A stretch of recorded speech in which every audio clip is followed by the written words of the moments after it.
In today's video, I want to share with you the food that I believe is probably the number one food I feed to my shrimp. And it's a food that is seriously underrated in the hobby.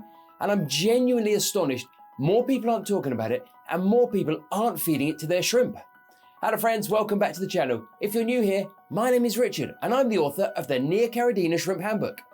So before we get too deep into this video, I just wanted to give you a super quick update on how the shrimp room is coming on. If you watched my last video, you'll notice I've added the new rack at the back here, I've painted it black, and the dragon guppies are in. I put that tank in yesterday, set it back up. They seem so happy. They are breeding so well in that tank. They are probably the most voracious guppies I've ever had. Any food you put in there, they are on it. And they breed like no guppies I've ever had. That tank is absolutely rammed. But more on that in another video. So what is my number one food to feed to my shrimp? And the answer is Repashy gel food. I love feeding my shrimp Repashy gel food. In my experience, it's such a good food to feed to your shrimp for a number of reasons. And in this video, I'm going to share all those reasons with you. Now, if you're not familiar with Repashy, it's slightly unusual in the world of fish foods because it comes as a powder. We buy it in powder form. This is the community blender I'm using at the moment. We buy it in powdered form and we mix it up. You essentially take a quantity of powder, 1 part powder, and you mix it with 2 to 3 parts boiling water. Mix the two together, you stir it until it's a nice smooth paste, and then you allow it to set.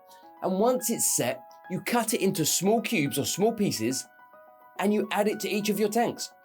Now, I do know that seems like a bit of a faff compared to, say, opening a tub of pellets or a tub of flake and dropping some into each aquarium. Having to mix the powder with boiling water and stir it till it's smooth, and let me assure you, it smells like death. I don't know what they put in it to make it smell so bad. Now, one of the main reasons that I do think Repashy is worth going to the effort of making is when you add it to your aquariums, it doesn't instantly start to break up. You know, if you put some pellets in there, they might last for 10-15 minutes and they start to disintegrate. Flake food, typically upon hitting the water, it already starts to break down and starts to lose some of its nutrients. Repashy gel food remains stable in the water for easily 24 hours. And I've had it in there for 36 or 48 hours before now, without disintegrating, without polluting the tank. And that is fabulous. It means your shrimp can come along and essentially either feed all day long, or they can feed, they can go away, they can come back 4, 6, 8 hours later, feed again, go away, and essentially have food available to them for 24 hours, for 48 hours. That's a great way to feed your shrimp. And if like me, you keep fish like guppies and such likes, they can also access the food at all times. Now, up here in my dragon guppy colony, you'll notice there's a mix of large adults and absolutely tiny babies. Now, what typically happens is the adults will muscle their way in first and they'll have their feed, but then they'll go off and the smaller babies will come in and they'll get their feed. And then when they're full, they'll go off, and then the shrimp and the snails, they will have access to it and they will eat. And typically a few hours later, the large females will come back and they'll eat again. And the cycle continues. You couldn't possibly recreate that just using flake or pellet food. It just wouldn't work in the same way. So that's one of the major benefits of using Repashy. Another great advantage of Repashy gel foods, and this video is not sponsored by Repashy. This is genuinely a food I love. I pay for all of these flavors that I've got. In fact, Repashy, if you're listening, you simply have the worst marketing of any company I've ever come across. You have an amazing product and you just don't promote it. I've even reached out to you and said, come on, let's work together. Let's promote this product because I love it.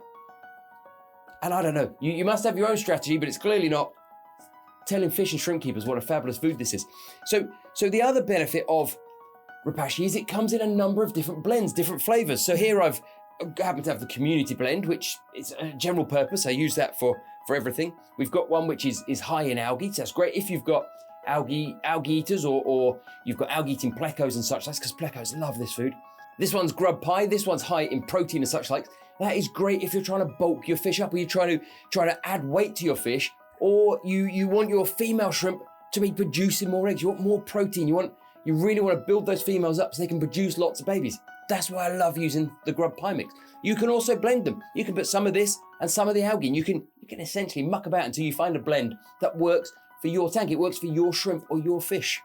Now, as I say, once you've mixed up the rapashi and you've left it, you have to leave it to set. And it only takes about 10 or 15 minutes and it's set. And then you cut it, you slice it into small pieces. I typically cut it into very small cubes and drop 1 or 2 cubes into each tank, depending on what I have in the tank. And the great thing is, once you've done that, you typically won't use all of that. You put the lid on, you can keep it in the fridge where it will keep for a week or so, or you can keep it for several weeks, if not months, in the freezer. And then when you take it out the fridge, you can feed it straight away, or from the freezer, you again, assuming you've cut it into cubes before you freeze it, you drop a cube in each, typically floats for a minute or two, then it sinks down, and your fish and your shrimp will be all over it.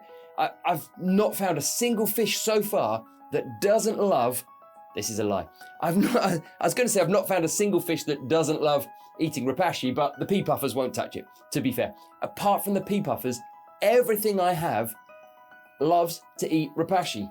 I dropped some in here with the red cherries and the yellow tiger guppies, and they're all over it. The red cherries are on it in this tank down here. The yellow male guppies with the yellow Neocaridinas, again, they're straight on it. Up here, the black roe shrimp into the little feeding dish at the front, that is absolutely covered in shrimp.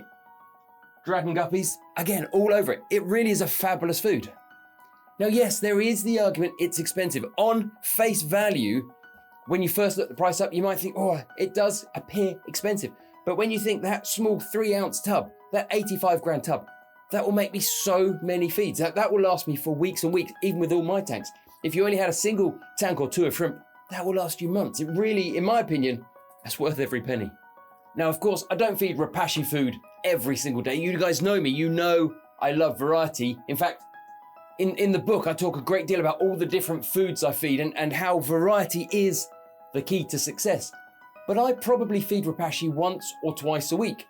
I find it works really well in conjunction with a pellet and frozen bloodworms. That probably is my key 3 foods: rapashi, a pellet, and bloodworm. That is what I can quite happily feed week after week after week.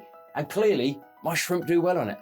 So what's bad about rapashi? What are the negatives you might need to know before you buy some? Well, yes, you have to go to the effort of making it up. And yes, it smells like absolute death.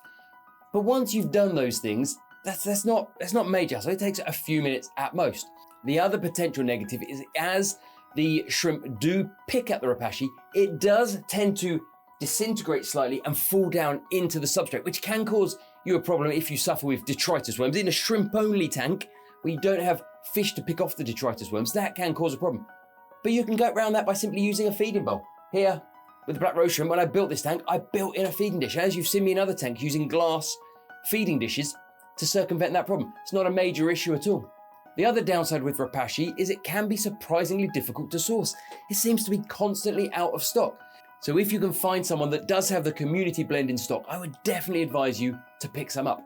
Now, I do get an awful lot of questions where people asking me, what blend should I go for? Should I get community blend? Should I get grub pie? Should I get spawn and grow? The reality is, it doesn't matter. They're all much of a muchness. And I haven't found so far a single blend that my shrimp won't happily eat. They won't happily enjoy. They tuck into instantly. So in my experience, it doesn't matter which blend you go for. Just try some rapashi. Now, as I do mention in this video, as the rapashi breaks down, it can start to sink into your substrate. But providing you keep up with your tank maintenance, that really isn't a problem. And if you want to know how I carry out my tank maintenance, you should definitely watch this video next. Thanks for watching.